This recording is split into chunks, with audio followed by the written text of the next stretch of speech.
Imagina esto por un momento.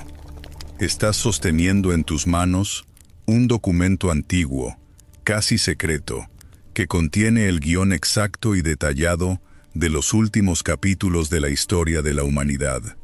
No son visiones borrosas, ni símbolos difíciles de interpretar.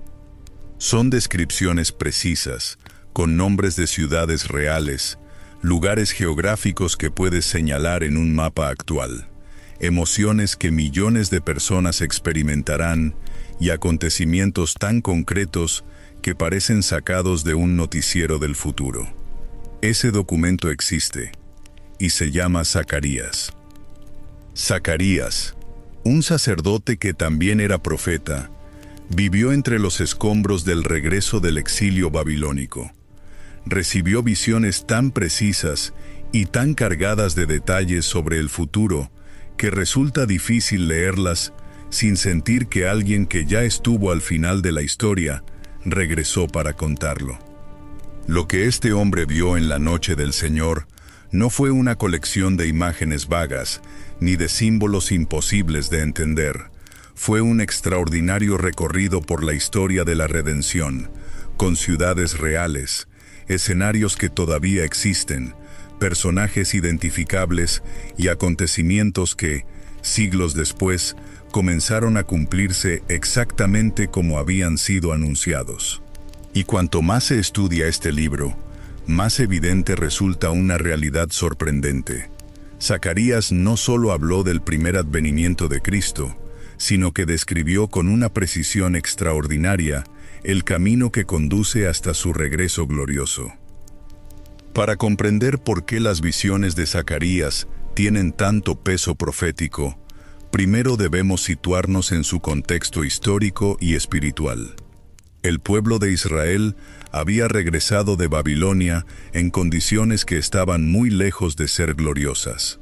Zorobabel, descendiente de la casa de David, dirigía a una comunidad pequeña, empobrecida y rodeada de enemigos que hacían todo lo posible por impedir la reconstrucción del templo. El profeta Ageo ya había comenzado a llamar al pueblo a reanudar la obra, pero sería Zacarías quien recibiría algunas de las revelaciones proféticas más profundas y sorprendentes de todo el Antiguo Testamento. Su libro fue escrito aproximadamente entre los años 520 y 518 a.C., y, aunque los capítulos finales presentan características literarias particulares, el mensaje central permanece intacto. Dios ya había revelado el desenlace de la historia mucho antes de que comenzara a desarrollarse. Si estás listo para descubrir una de las profecías más poderosas y detalladas de toda la Biblia, quédate hasta el final, porque lo que Zacarías vio sigue siendo increíblemente relevante para los días que estamos viviendo. Pero antes de adentrarnos en sus visiones, debemos responder una pregunta fundamental. ¿Por qué, cuando hablamos del Mesías y del fin de los tiempos, Zacarías ocupa un lugar tan especial entre todos los profetas del Antiguo Testamento? Después de todo, Isaías anunció el nacimiento virginal del Mesías y describió con una profundidad incomparable su sufrimiento redentor. Daniel contempló el surgimiento y la caída de los grandes imperios, y vio al Hijo del Hombre recibiendo un reino eterno. Ezequiel recibió visiones de la restauración de Israel, del templo futuro y del río de vida que transformará la creación. Todos ellos fueron gigantes de la profecía. Sin embargo, Zacarías posee una característica única. Ningún otro profeta reúne en un solo libro una secuencia tan completa de acontecimientos que abarcan las dos venidas del Mesías. En sus páginas encontramos al rey humilde que entra en Jerusalén montado sobre un asno, al pastor rechazado que es vendido por 30 piezas de plata, al Señor que sería traspasado por su propio pueblo, al pastor herido cuyas ovejas serían dispersadas, y finalmente al Rey glorioso que descenderá sobre el monte de los olivos para derrotar a las naciones y establecer su reino sobre toda la tierra. No es casualidad que los autores del Nuevo Testamento recurrieran una y otra vez a este libro para explicar quién era Jesús. Los evangelios citan repetidamente las palabras de Zacarías, y el Apocalipsis retoma muchas de sus imágenes para describir la consumación de la historia. Para los primeros cristianos, Zacarías no era simplemente otro profeta. Era una de las llaves indispensables para comprender el plan completo de Dios. Y aquí aparece un argumento que hace este libro todavía más impresionante. Muchas de las profecías de Zacarías ya fueron cumplidas con una exactitud extraordinaria. La entrada triunfal del Mesías en Jerusalén, las 30 piezas de plata de la traición, el pastor herido, el traspasamiento de Cristo, todos esos acontecimientos ocurrieron siglos después, exactamente como Él los había anunciado. Por eso, cuando el mismo profeta comienza a describir acontecimientos que todavía esperan su cumplimiento, sus palabras adquieren un peso inmenso. Si las profecías relacionadas con la primera venida del Mesías se cumplieron con semejante precisión, ¿sobre qué base podríamos pensar que las referentes a su regreso glorioso serán diferentes?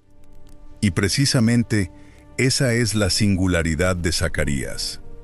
Lo que lo distingue de otros profetas no es únicamente la cantidad de visiones que recibió, sino la extraordinaria arquitectura de esas revelaciones.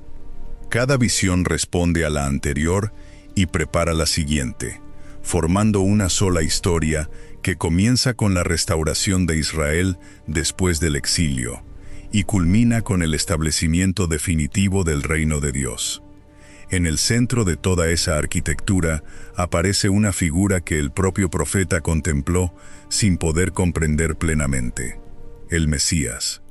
Un rey que vendría 2 veces, primero en humildad para ofrecerse como Salvador del mundo, y después en gloria para regresar como juez y rey de toda la tierra.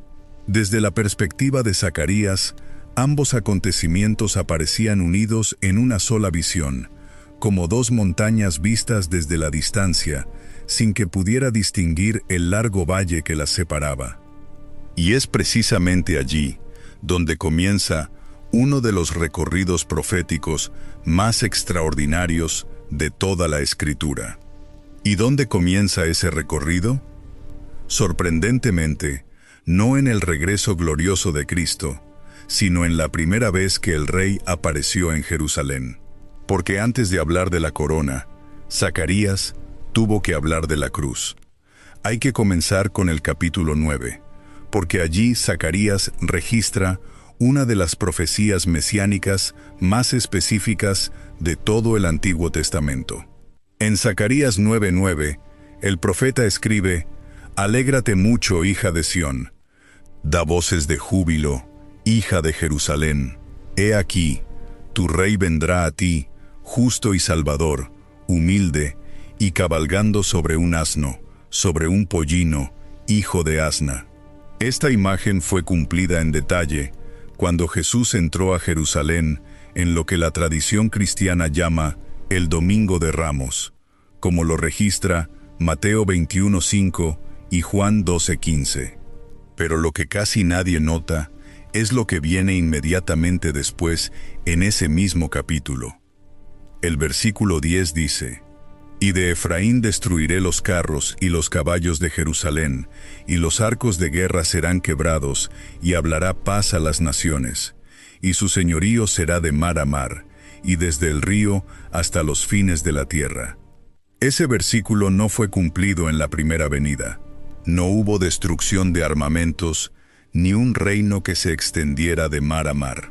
Cuando Jesús entró humildemente montado en un pollino, Zacarías pasa en el espacio de 2 versículos de la primera venida a la segunda, sin ninguna transición visible, como si ambos eventos fueran capítulos del mismo párrafo en la mente de Dios. Este patrón de compresión profética, donde el tiempo intermedio entre el primer y el segundo advenimiento queda colapsado en una sola imagen. Es característico de la profecía del Antiguo Testamento, pero Zacarías lo utiliza con una frecuencia e intensidad que no tiene paralelo fácil. Los rabinos del período del Segundo Templo se debatían entre dos imágenes del Mesías que parecían imposibles de conciliar.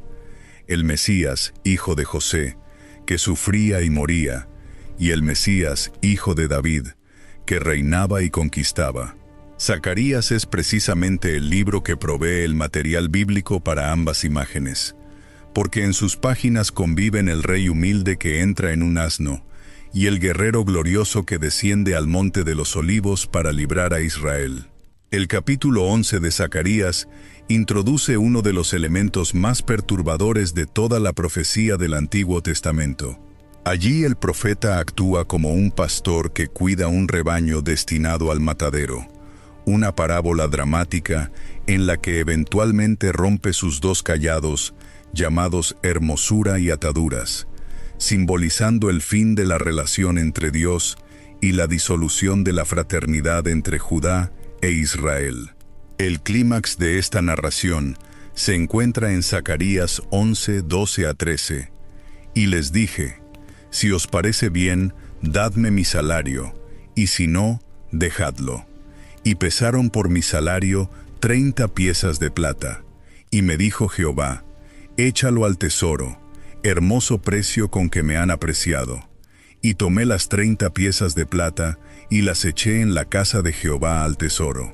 Mateo 27:9 alude a esta profecía al describir la traición de Judas y la compra del campo del alfarero con las 30 monedas de plata, aunque el evangelista atribuye la cita al profeta Jeremías, un punto que los eruditos bíblicos han debatido extensamente, sin que ello afecte la correspondencia real entre la visión de Zacarías y el evento histórico de la traición.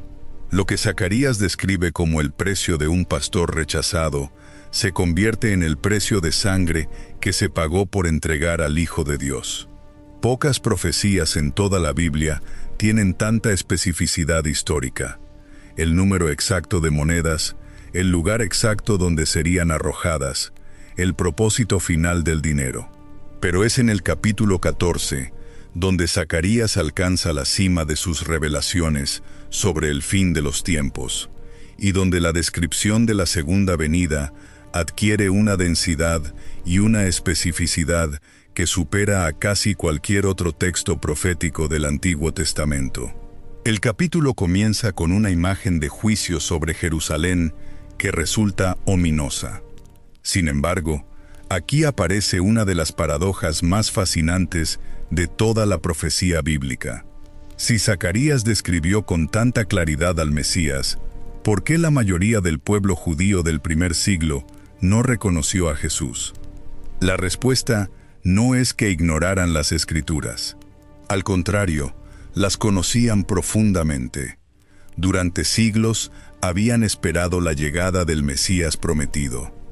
Pero, al leer a los profetas, tendían a concentrarse en los pasajes que hablaban de un rey victorioso que derrotaría a las naciones, restauraría el reino de Israel y gobernaría desde Jerusalén con poder y justicia.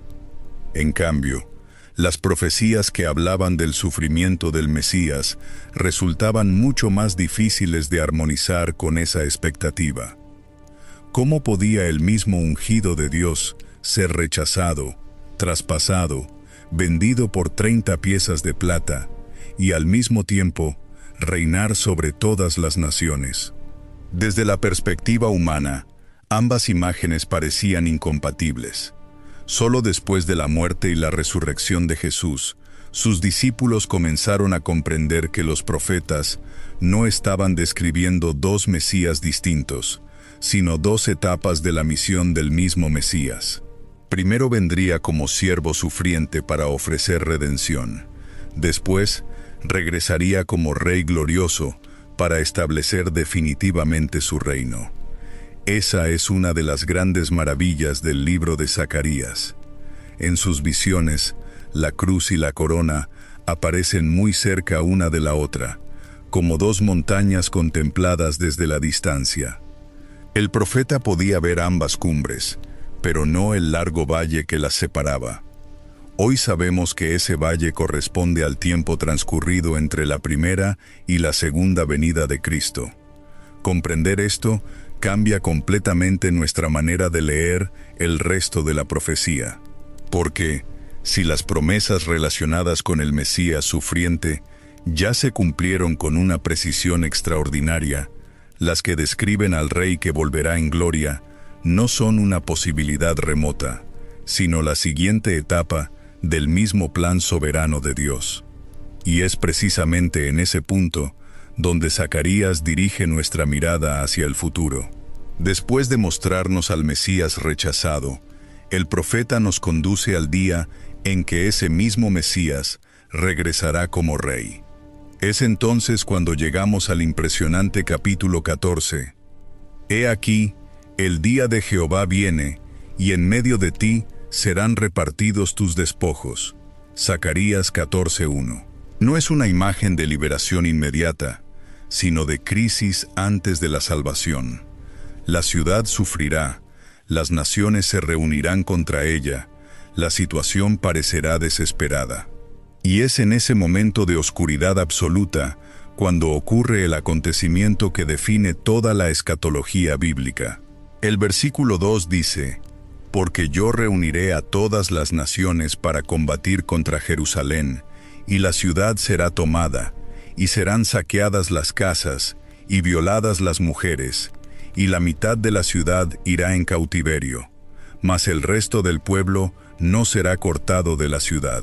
Y a continuación, en Zacarías 14:3-4, el profeta escribe una de las frases más extraordinarias de toda la literatura bíblica.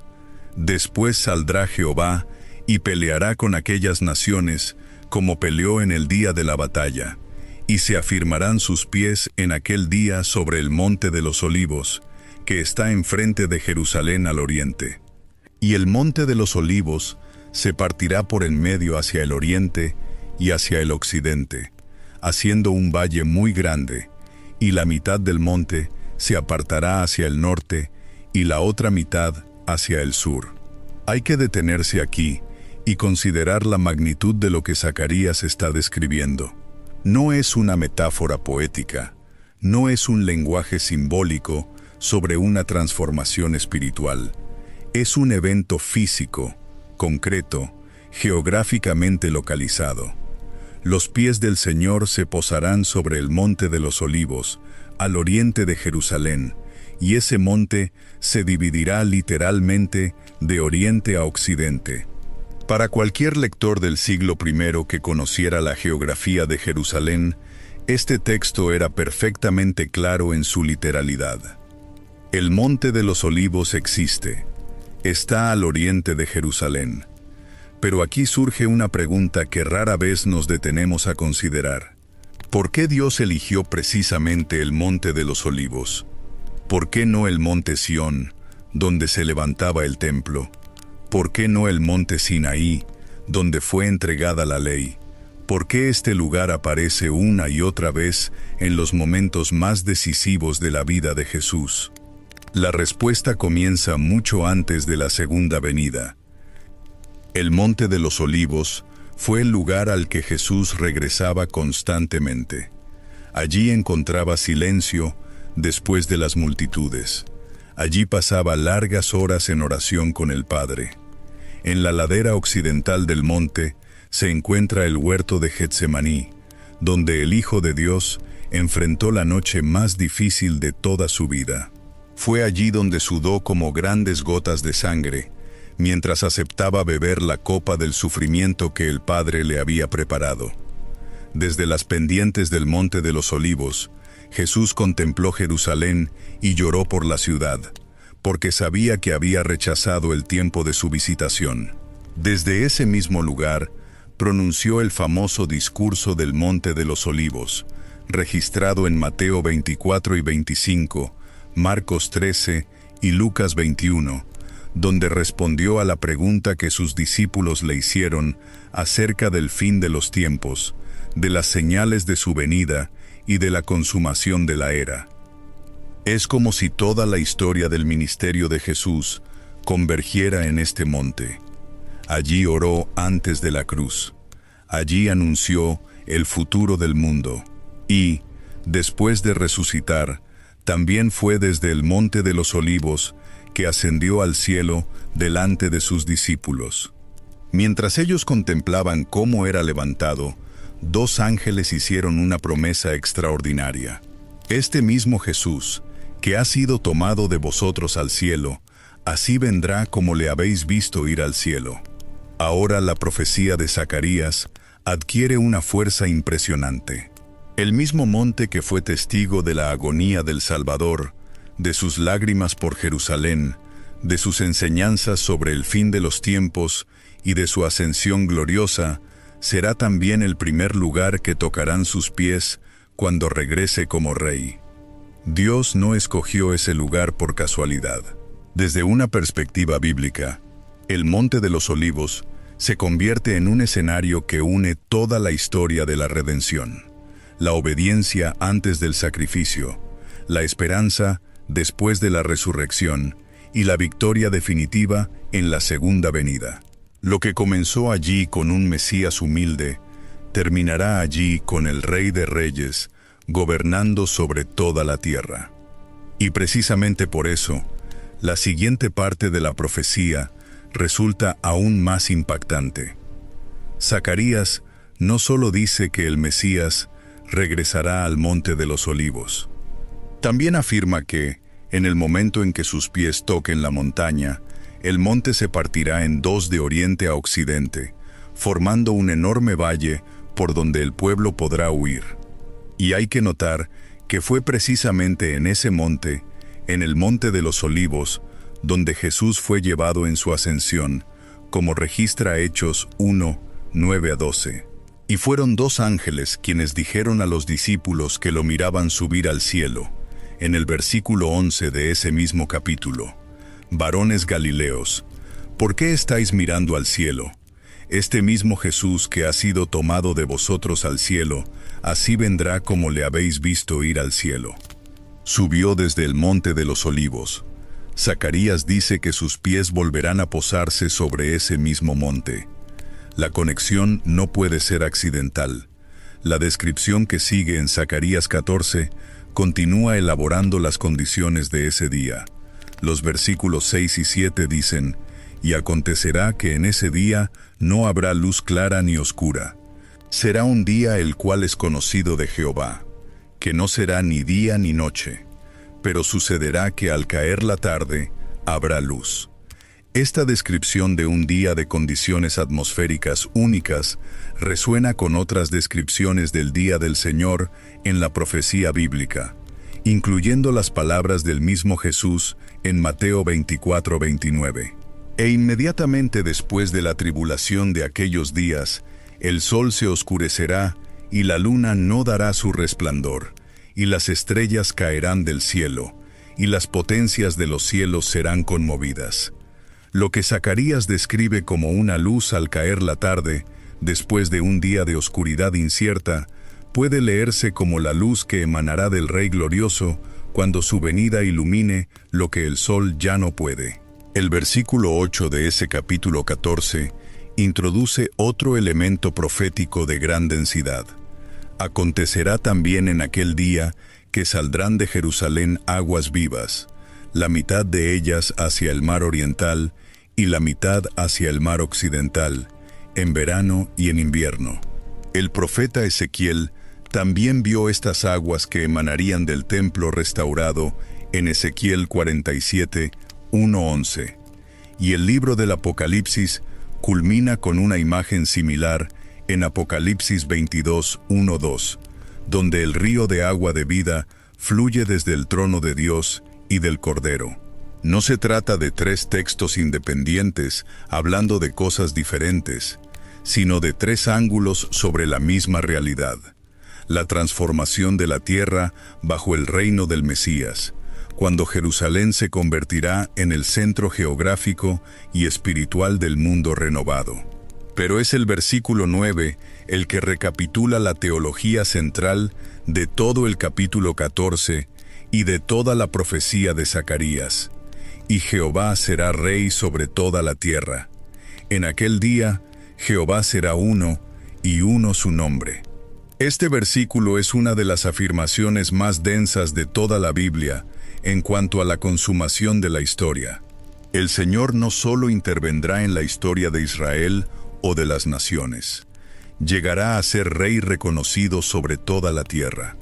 El Shema de Israel, la confesión más sagrada del judaísmo, recitada 2 veces al día desde tiempos inmemoriales. Escucha, Israel, el Señor es nuestro Dios, el Señor uno es. Encontrará su cumplimiento universal en ese día. El nombre del Señor será el único nombre, el único Rey, la única autoridad reconocida sobre todas las naciones de la tierra. Pero antes de llegar a esa consumación gloriosa, Zacarías introduce en los capítulos anteriores una dimensión que ningún teólogo cristiano puede ignorar: el momento del reconocimiento y el duelo de Israel. En Zacarías 12:10, el Señor mismo habla en primera persona: «Y derramaré sobre la casa de David y sobre los moradores de Jerusalén espíritu de gracia y de oración, y mirarán a mí, a quien traspasaron, y llorarán como se llora por hijo unigénito, afligiéndose por él como quien se aflige por el primogénito». Esta profecía tiene una fuerza devastadora cuando se lee en su contexto. El Señor habla en primera persona: «Mirarán a mí», y de inmediato dice: «a quien traspasaron». Eso no puede referirse a ningún ser humano, solo puede referirse al mismo Dios que fue traspasado, lo cual solo tiene sentido a la luz de la encarnación del Hijo de Dios en Jesucristo. Y de hecho, el Evangelio de Juan cita explícitamente Zacarías 12:10 al describir la crucifixión. En Juan 19:37, cuando el soldado traspasa el costado de Jesús con una lanza, el evangelista escribe: «Y también otra escritura dice: mirarán al que traspasaron». Pero Zacarías 12:10 habla de un mirar futuro, de un reconocimiento que ocurrirá en el contexto de la segunda venida, no de la primera. Habla de que la casa de David y los moradores de Jerusalén mirarán al que fue traspasado y llorarán con un llanto de arrepentimiento profundo como el que se tiene por la muerte de un hijo único.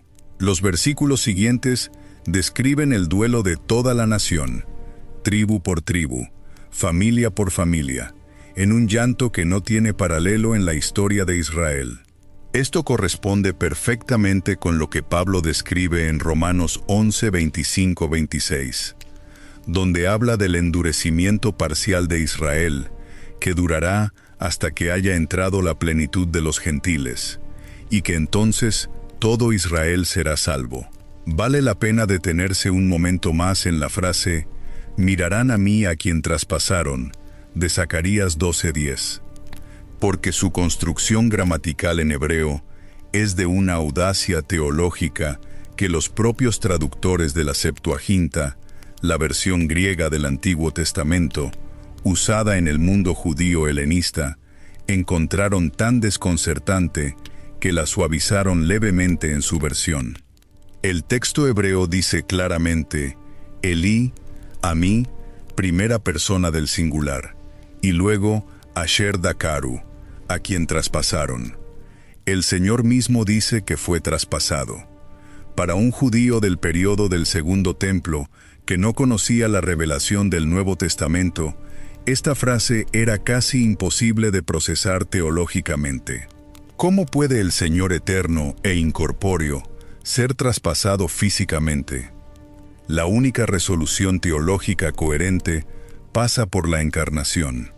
El Hijo de Dios se hizo carne, y en esa carne fue traspasado.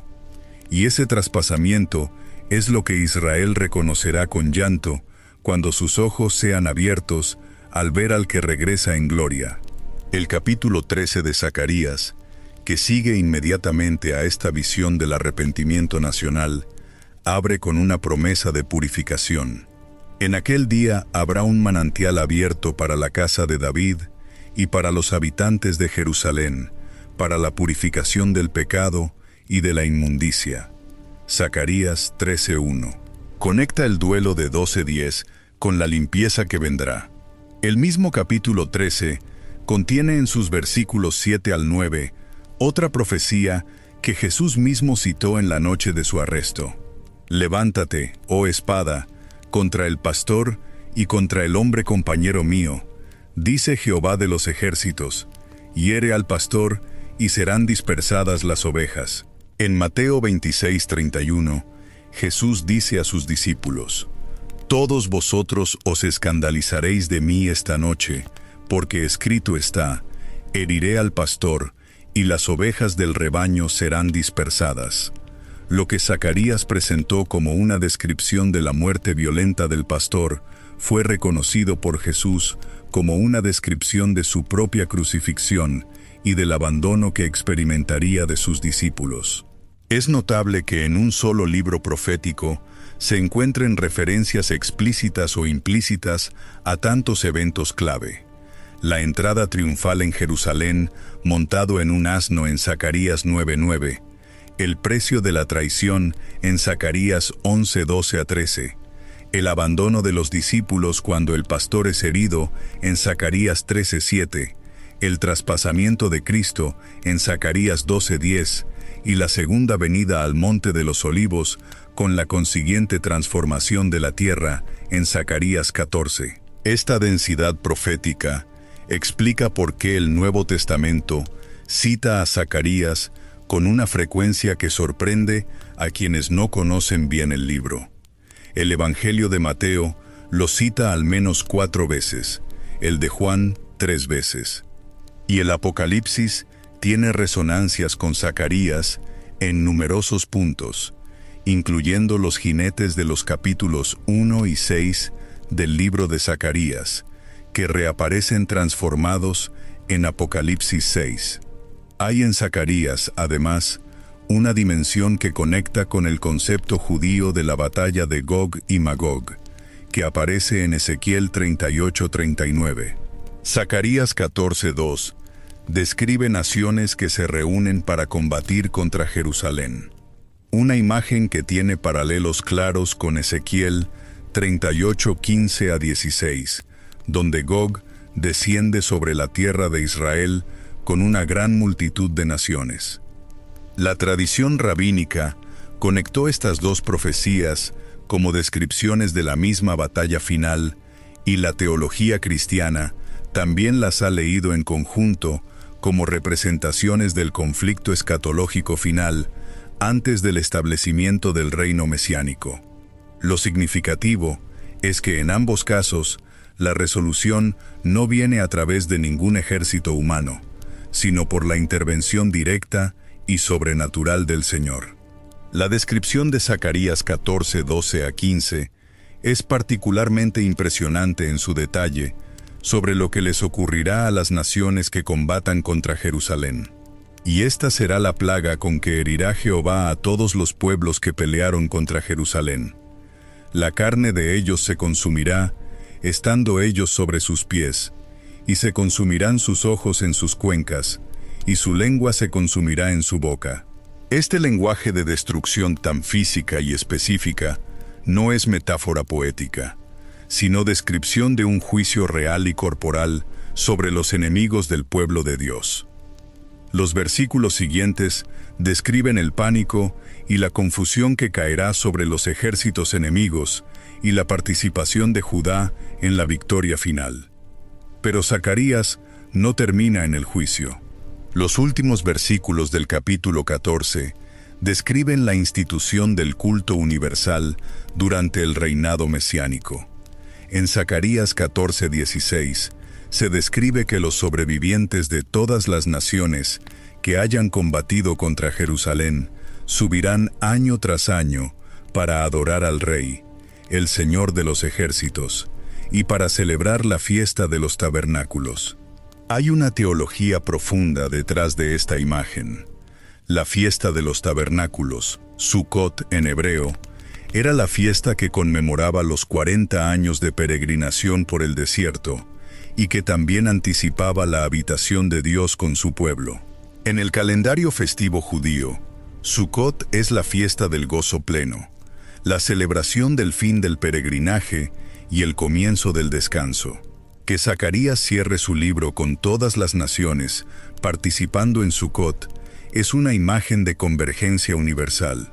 Los gentiles que fueron enemigos de Israel se convertirán en participantes del gozo de Israel, adorando al mismo Dios bajo el mismo Rey. Hay una tensión entre el duelo de Zacarías 12 y la adoración universal de Zacarías 14, que merece reflexión teológica. ¿Cómo pasan las naciones que combatieron contra Jerusalén a subir año tras año para celebrar la fiesta de los tabernáculos? La respuesta está en la gracia soberana de Dios, que no destruye a todas las naciones, sino que juzga a los combatientes y preserva a los sobrevivientes para incorporarlos al reino mesiánico. El libro de Zacarías no presenta un Dios que solo destruye, sino un Dios que juzga para restaurar, que derriba para edificar de nuevo con materiales mejores. La tensión entre juicio y gracia es el corazón de toda la teología bíblica, y Zacarías la sostiene con una mano firme hasta el último versículo de su libro. Los últimos 2 versículos de Zacarías, los versículos 20 y 21 del capítulo 14, contienen una imagen que tiene implicaciones teológicas enormes. En aquel día estará grabado sobre las campanillas de los caballos: Santidad a Jehová, y las ollas de la casa de Jehová serán como los tazones del altar.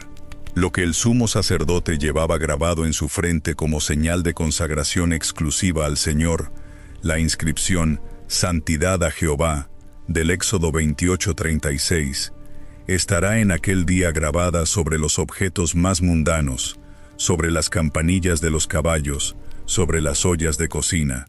La distinción entre lo sagrado y lo profano, que estructuraba toda la vida de Israel bajo la ley mosaica, quedará abolida no porque todo se vuelva profano, sino porque todo se vuelve sagrado. La presencia del Rey en medio de su pueblo santificará hasta los últimos rincones de la existencia ordinaria. Esta visión de santidad universal no es exclusiva de Zacarías, sino que resuena con otras grandes profecías del Antiguo Testamento, con Ezequiel 48:35, donde el nombre final de la ciudad restaurada es Jehová Samá, el Señor está allí, con Isaías 11:9, donde se dice que la tierra será llena del conocimiento del Señor, como las aguas cubren el mar, con Habacuc 2:14, que dice prácticamente lo mismo con palabras casi idénticas. Pero lo que hace única la contribución de Zacarías es que él conecta esta visión con el evento detonante, el regreso físico del Señor al monte específico donde su Hijo ascendió al cielo. El regreso visible, corporal y geográficamente localizable, que hará de la historia un libro cerrado y del futuro una eternidad inaugurada. ¿Qué quería Dios enseñar a través de estas visiones dadas a Zacarías? La respuesta tiene múltiples capas. En primer lugar, quería enseñar que la historia tiene un arquitecto, y que ese arquitecto no improvisa. Los eventos que parecen caóticos, desde las naciones que se reúnen contra Jerusalén hasta el llanto de reconocimiento de Israel, están inscritos en la mente de Dios desde antes de que ocurrieran. En segundo lugar, quería dejar claro que el Mesías vendría 2 veces. Primero, en humillación para pagar el precio del pecado humano, y luego en gloria para reclamar el reino que es suyo por derecho eterno. Esta distinción, que resultó tan difícil de comprender para los discípulos antes de la resurrección, estaba ya codificada en los textos de Zacarías que ellos conocían desde la infancia. En tercer lugar, Dios quería enseñar a Israel y a la Iglesia que el sufrimiento presente no es la última palabra. Zacarías escribía a una comunidad desmoralizada, con un templo a medio construir, rodeada de enemigos y sin señales visibles de la gloria que los profetas más antiguos habían prometido. Y a esa comunidad, Dios envió visiones de un futuro tan glorioso que hacía que el sufrimiento presente pareciera temporal y manejable. El apóstol Pablo captó exactamente este principio cuando escribió en Romanos 8:18. Pues tengo por cierto que las aflicciones del tiempo presente no son comparables con la gloria venidera que en nosotros ha de manifestarse.